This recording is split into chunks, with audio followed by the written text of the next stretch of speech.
Mesdames, Messieurs, chers téléspectateurs, bonsoir et bienvenue dans ce tout premier numéro de l'émission En route pour le sommet. Une émission initiée par l'Office de radiodiffusion télévision du Mali en partenariat avec le Comité national d'organisation du 27e sommet Afrique-France que notre pays s'apprête à accueillir les 13 et 14 janvier 2017.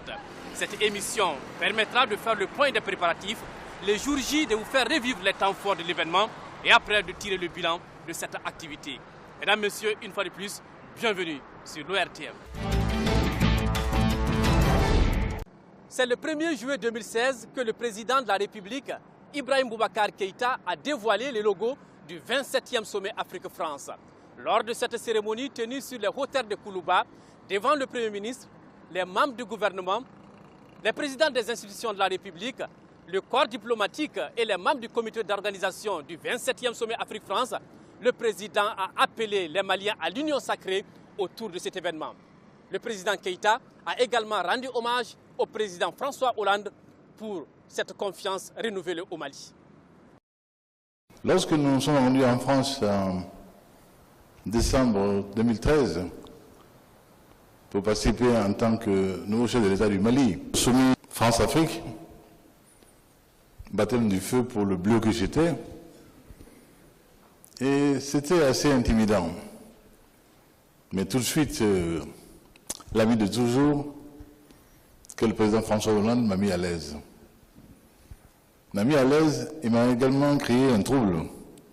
Quand il m'a dit, je vais ouvrir le sommet, les présidents Barroso, Van Rompuy, Ban Ki-moon, Nations Unies, vont me suivre et je te donnais la parole pour ouvrir le débat. J'ai dit, mais cher ami, vous n'en pensez rien. J'ai mes aînés, je suis de tout derrière, je suis le petit derrière. Il n'est pas question. Le président Hollande a ouvert effectivement le sommet. Maintenant, c'est notre ami Ibrahim Boubacar Keïta auquel je vais passer la parole pour ouvrir notre sommet. Je dis souvent, le nègre ne rougit pas, mais il transpire. La salle Kléber est tempérée à souhait, mais de grosses gouttes ont perlé. Je me vois donc lancer à mon corps défendant dans une improvisation. J'avais un plan, heureusement. Je ne sais pas comment je m'en suis sorti. Tous sont tenus à être indulgents, à me féliciter. Quel grand défi pour moi.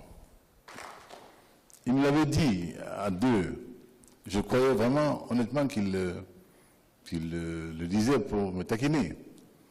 Mais il ne m'a pas laissé le soin de pouvoir refuser. Paf. La France passe le relais au Mali pour l'organisation du prochain sommet.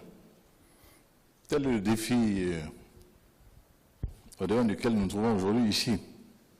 Je voudrais en appeler aux membres de nos ancêtres qu'ils viennent encore au secours du Mali. Et avec la grâce d'Allah subhanahu wa ta'ala, de Dieu Tout-Puissant, permettre au Mali encore une fois de briller parmi les nations, telles que nos amis l'ont souhaité pour nous. L'autre responsabilité que celle qui nous est confiée là. Et je suis certain que venant du fond des âges, avec la qualité qui est nôtre, qui a été unanimement reconnue et que nous avons failli perdre quelque part en route, qui nous revient par bribes aujourd'hui, je ne doute pas un seul instant que nous saurons brillamment relever ces défis. Chers amis, Monseigneur, chers religieux, chers notables, autorités traditionnelles, nous nous confions à vous et à notre peuple pour que ce rendez-vous soit une réussite parfaite.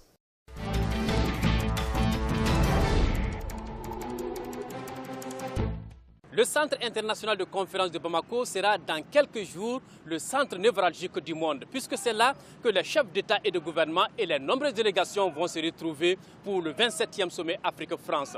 Pour ce faire, la structure a fait peau neuve. Notre reporter Mohamed Ould Mamouni a fait un tour au niveau de la structure. Il nous fait découvrir les coins et les recoins de ce centre New Look. Au Centre international de conférence de Bamako, les travaux sont à la phase de finition. La directrice du centre a accepté de nous faire une visite guidée des installations encore en chantier. Commençons par la déventure. Ici, on est à l'entrée principale du CICB côté fleuve, mais pour le sommet, nous sommes à l'entrée des délégations et autres personnels techniques et autres invités VIP. L'entrée des chefs de délégation se fera de l'autre côté. Mais vous voyez, nous avons commencé un petit peu notre campagne d'information. Ici, il y a un parking que nous sommes en train d'aménager, qui est un petit peu vers la fin des travaux, qui va permettre aux VIP d'être déposés de façon à pouvoir avoir des entrées VIP libres et une entrée de tout le reste des délégations, presse et autres personnalités qui vont entrer par des systèmes de sécurité.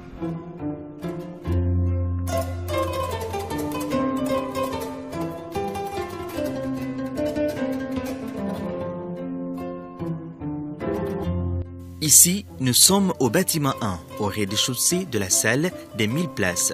C'est cette salle entièrement rénovée qui abritera la cérémonie d'ouverture du sommet Afrique-France. J'en suis assez fière parce que nous sommes arrivés à donner vraiment un très beau ton, très homogène, une harmonie des couleurs dans cette salle. Ça l'a agrandi, ça l'a illuminé totalement. Vous voyez les tortues qui étaient autrefois dans un ton, elles étaient belles, simplement le bois avait foncé avec le temps, puisque depuis les années 95. Et donc il fallait redonner un peu d'éclat aux tortues et faire ressortir les oligrammes qui sont maintenant en doré. Nous avions effectivement aussi fait les auvents en ivoire parce que c'était du marron, donc assez dérangeant. Et ça donnait un rétréci à cette pièce et ce n'était pas très agréable pour le regard. Aujourd'hui, on a une pièce qui est vraiment une salle très très belle et qui a une harmonie des couleurs, ce qui permet à la délégation française qui va mettre un tapis bleu électrique, qui est la couleur de la France, un peu ce qui ressemble aux chaises là, qui va permettre de ne pas multiplier les tons et de permettre d'avoir on va dire, un regard agréable pour les invités qui seront là. Le bâtiment C, lui, accuse un léger retard vu la complexité des travaux. Tout est en train d'être fait pour offrir aux hôtes un cadre paradisiaque tout au long des travaux. Et pour Pierrette Sidibé, rien n'est laissé au hasard puisque c'est cette salle qui abritera le huis clos des chefs d'État. Donc on a décidé encore une fois de mettre de la lumière. Donc vous voyez les couloirs, tout est lumineux, tout est dans une couleur très sobre et nous sommes très fiers de toutes les boiseries qui ont été complètement refaites par des artisans maliens. Tout ça a été reverni complètement. On arrive dans la salle où vous aurez le huis clos des chefs de délégation. Toute la boiserie a été refaite, les plafonds ont été complètement refaits en termes de peinture, les luminaires ont été nettoyés et la boiserie a été complètement refaite. Vous avez devant vous la table ovale qui a été source de pas mal de soucis et finalement on a pu lui redonner parce qu'elle avait des couleurs pas tout à fait homogènes parce que c'est l'ancienne table du CICB et on a pu avec des artisans trouver le ton particulièrement homogène qui permet que toute la table ait le même ton qui va se rappeler un petit peu avec le décor que vous voyez là.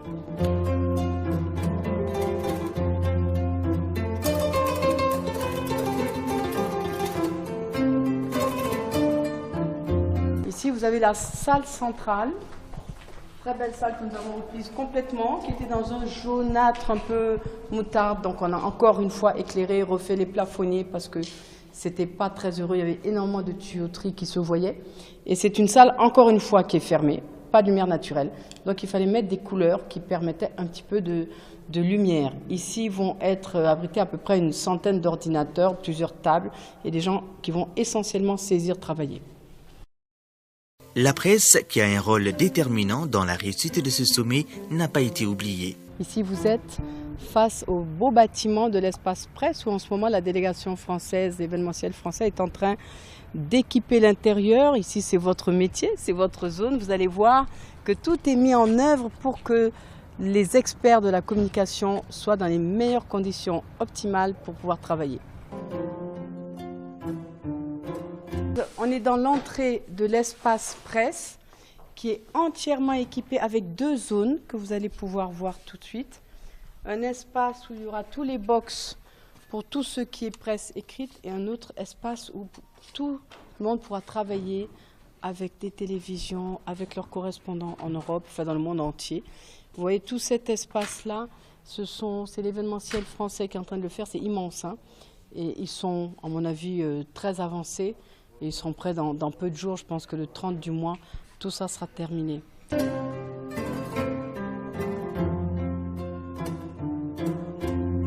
Le CICB est déjà prêt. On est dans une phase de fin de travaux, on est dans de la finition. On passe là à la phase décoration. Décoration, c'est tableaux, c'est rideaux. Et ensuite, on ferme. Et pour nous, le 30, le CICB est fin prêt. Complètement avec le nouveau plan d'action qu'on avait mis en place, auquel j'ai tenu pour redonner à cet espace qui est vraiment un beau bijou, le niveau standard international pour recevoir les invités qu'on attend. Le CICB sera prêt le 30, croyez-moi. Pas de soucis sur ce plan. Merci beaucoup. Au revoir.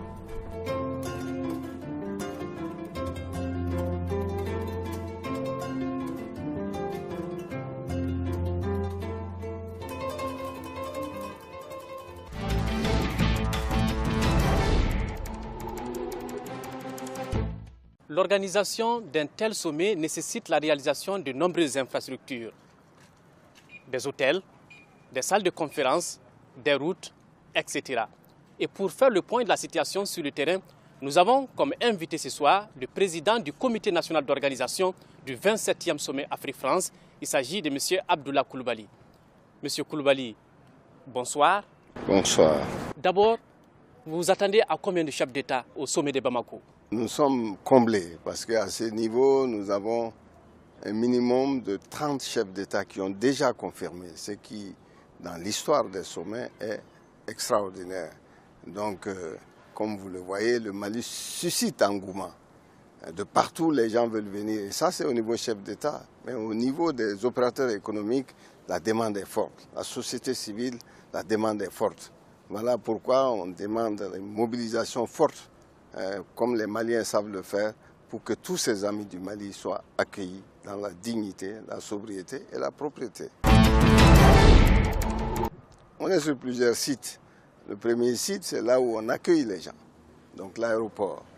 Et comme vous le verrez, le Mali est prêt. Sur le plan aéroportier, les conditions sont extraordinaires. Le grand salon qui est merveilleux, qui sera une première dans toute la sous-région. Donc le Mali est prêt de ce côté. Le Mali est prêt aussi, parce qu'une fois qu'on a accueilli les gens à l'aéroport, il faut les amener à l'hôtel.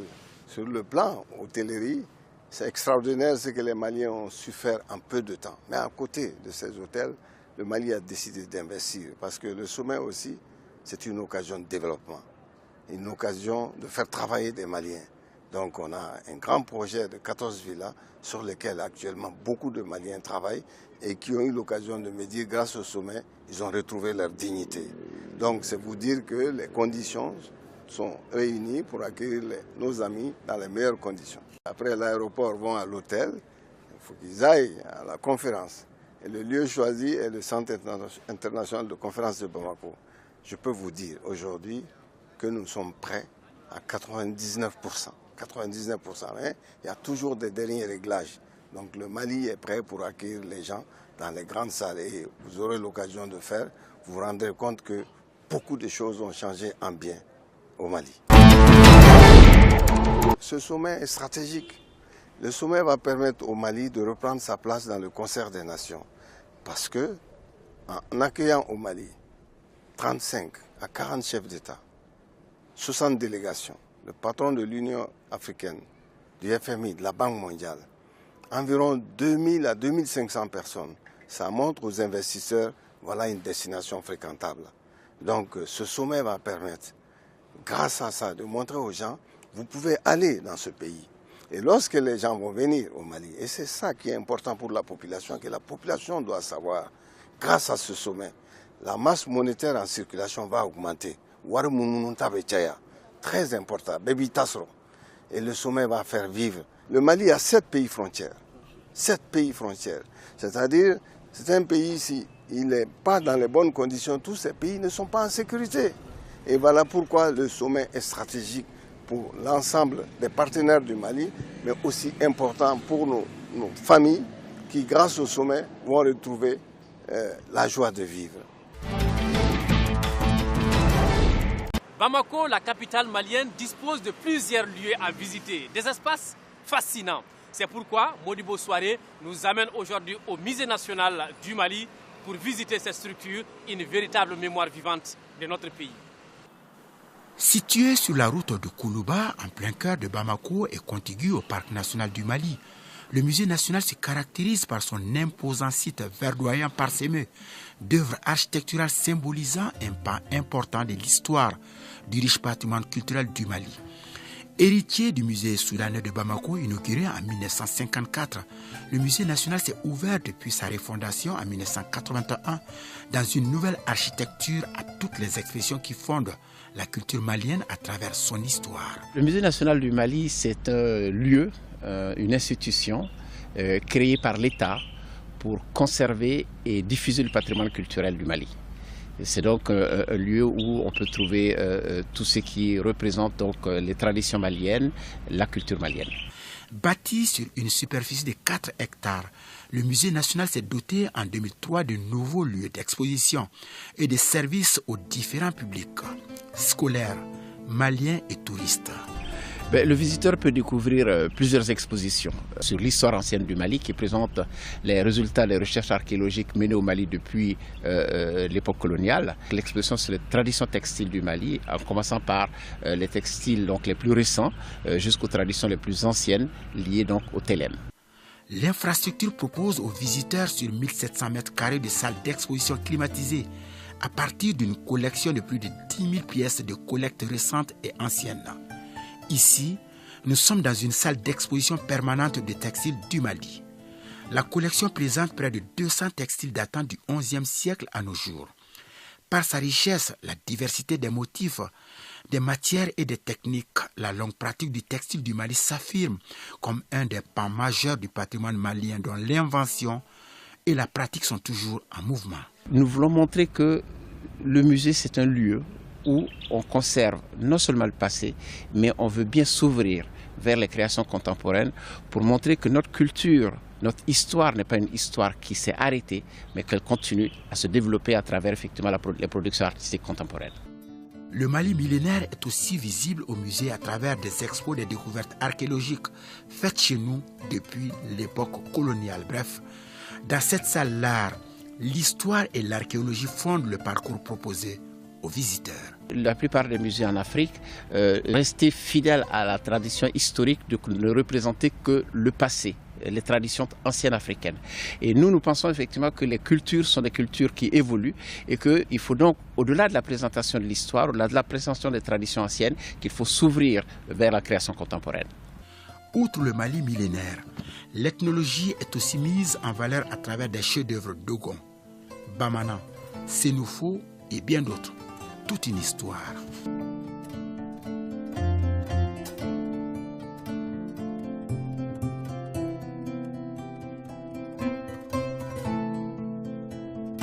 Temple de la culture malienne, le musée national consacre une grande partie de ses activités à travers des expositions temporaires, notamment des expressions contemporaines du Mali, d'Afrique et du reste du monde. Performances artistiques, spectacles, défilés sont entre autres activités programmées au sein de l'établissement. Pour la satisfaction des visiteurs du site, la structure s'est dotée d'une cafétéria moderne qui répond aux normes internationales à travers le restaurant African Grill avec au menu des boissons et des mets maliens. Nous espérons effectivement que les gens qui viennent au sommet, lorsqu'ils viendront visiter le musée national, seront en quelque sorte des porte-paroles du musée national à travers le monde. Et j'espère effectivement que cette découverte par les participants au sommet du musée national peut contribuer donc à améliorer la visibilité du musée national. Par ailleurs, il est évident qu'en se préparant pour accueillir le sommet, nous allons prendre les dispositions nécessaires pour assurer la sécurité des gens qui viennent visiter le musée. À côté, le visiteur pourra découvrir également la librairie boutique du site. On y retrouve une sélection de livres et documents sur le patrimoine africain, ainsi que des jeux artisanaux. Le Musée national du Mali est un joyau à visiter absolument. Il est ouvert à tous et pour tous. Mesdames, Messieurs, ainsi prend fin ce premier numéro de l'émission En route pour le sommet qui a parlé des préparatifs avec le président du comité national d'organisation. Nous avons fait un tour au CICB pour voir le point des préparatifs, mais également au niveau du musée national du Mali où nous avons découvert la véritable mémoire vivante de notre pays. Merci de nous avoir suivis. On se donne rendez-vous pour le deuxième numéro très prochainement. Merci, au revoir, Allah bénisse le Mali.